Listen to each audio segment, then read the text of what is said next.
6학년 학생 여러분, 안녕하세요. 이번 수학 익힘 풀이는 원기둥의 전개도에 대한 내용입니다. 수학 익힘책 78쪽과 79쪽입니다.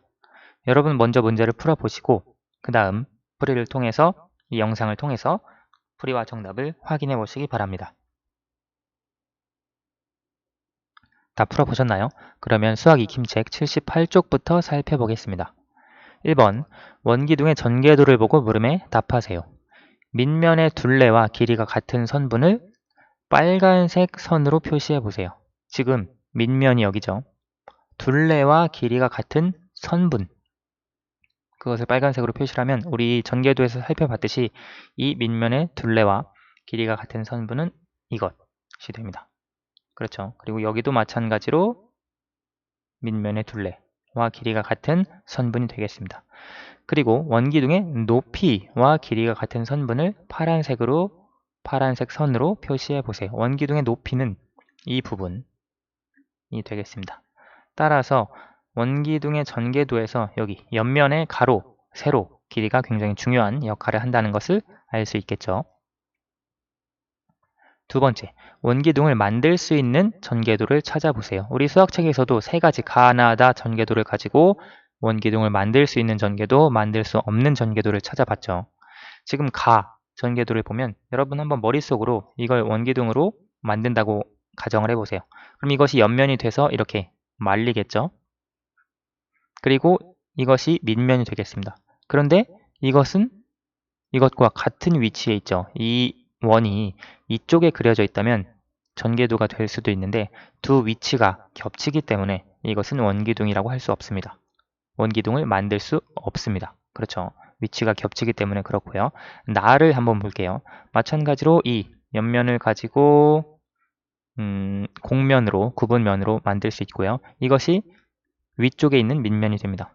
그리고 여기 지금 밑면이 이쪽에 달려 있는데요. 지금 이 부분과 이 부분과 그리고 이 부분이 맞닿아 할 거거든요. 그래서 길이가 같은 건데 지금 이 부분이 끼어 있다면 이 양쪽 옆면 직사각형의 세로 길이가 붙는데 어려움이 있겠죠. 그리고 이것도 사실 아래쪽에 붙어야 하기 때문에 나도 원기둥의 정상적인 전개도라고 하기는 어렵습니다. 다를 보면 지금 옆면 이쪽으로 각각 말아지겠고요. 그 다음에 위쪽에 있는 밑면 여기와 원주가 같은, 그리고 아래쪽에 있는 밑면 마찬가지로 여기와 원주가 같은 그런 원이 있겠네요. 따라서 원기둥을 만들 수 있는 전개도는 다가 되겠습니다. 3번, 다음 그림이 원기둥의 전개도가 아닌 이유를 써보세요. 볼게요. 지금 두 밑면 원이 합동입니다. 반지름의 길이가 같죠. 크기가 같은 원이고요. 그런데 지금 옆면에 보면 옆면의 모양이 직사각형이 아니라 사다리꼴입니다. 그렇죠.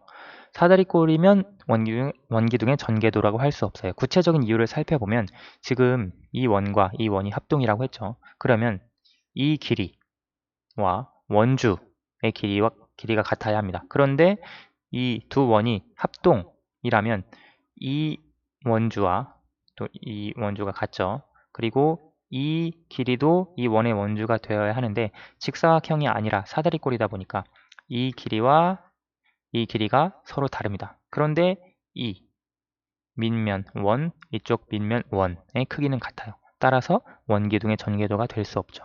간단하게 얘기하면 선생님이 아까 처음 말했던 대로 옆면의 모양이 직사각형이 아니기 때문에 원기둥의 전개도라고 보기 어렵고요. 아까 얘기했듯이 이 부분이 원주와 길이가 같아야 하는데 둘 중에 하나는 같을지 몰라도 하나는 다를 수밖에 없겠죠. 두 원이 합동이기 때문에 그렇습니다. 자, 다음 수학 익힘 79페이지로 넘어갑시다. 원기둥과 원기둥의 전개도를 보고 네모 안에 알맞은 수를 써 넣으세요. 원주율을 3.1로 계산했다고 하네요. 우리가 이 원기둥을 가지고 전개도로 바꿔줄 때 같이 살펴봤죠. 여기 이 밑면이 바로 이 부분 밑면입니다. 그렇죠? 그리고 여기 있는 이 옆면 부분이 바로 이 직사각형의 옆면입니다. 자, 그러면 먼저 밑면을 비교를 해주면 밑면은 반지름이 2cm인 원입니다. 따라서 여기 밑면 역시 반지름이 2cm인 원이 되겠죠. 그리고 옆면에서 여기 직사각형의 세로의 길이는 원기둥의 높이와 같습니다. 실제 이것을 펼쳤을 때 그렇게 되죠. 따라서 직사각형의 세로 길이는 4cm가 되고요. 그 다음에 중요한 것이 이 가로 길이였습니다. 원기둥의 전개도에서 직사각형의, 즉 옆면의 이 가로 길이는 밑면의 원의 둘레와 밑면의 둘레와 같았습니다.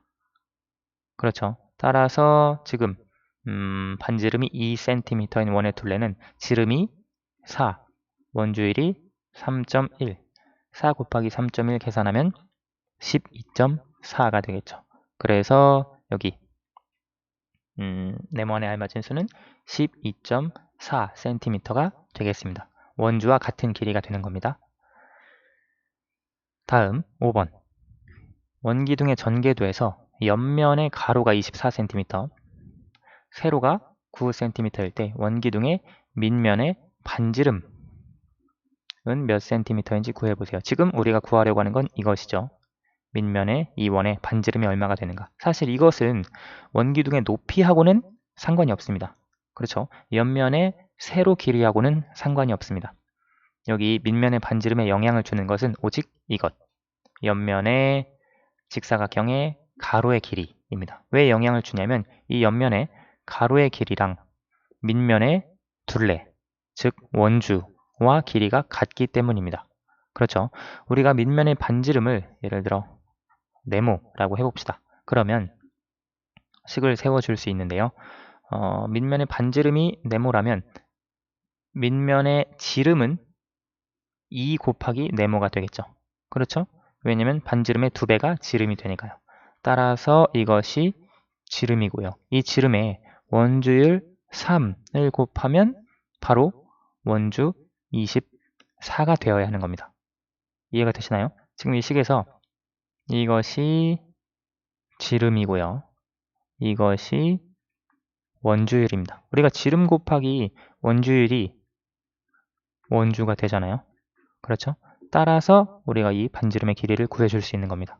2 곱하기 네모 곱하기 3은 24인데요. 우리가 2랑 3이랑 곱했을 때 6, 그리고 거기에 네모를 곱해서 24. 곱셈과 나눗셈의 관계를 이용해서 풀어주어도 되고요. 아니면 6에다가 네모를 곱했더니 24가 된다. 그러면 네모가 4가 되겠구나. 6, 4, 24. 따라서 반지름의 길이는 4cm다 라고 하는 걸 이렇게 찾아줄 수 있습니다. 실제로 검산을 해보면 반지름이 4cm라면 지름이 8cm, 원주율이 3이니까요. 3 곱해주면 24, 가로 24가 나오죠. 이렇게 확인을 해줄 수도 있습니다. 따라서 원기둥의 밑면의 반지름은 4cm가 되겠습니다. 네, 오늘 수학 익힌 풀이는 여기까지 하겠습니다. 감사합니다.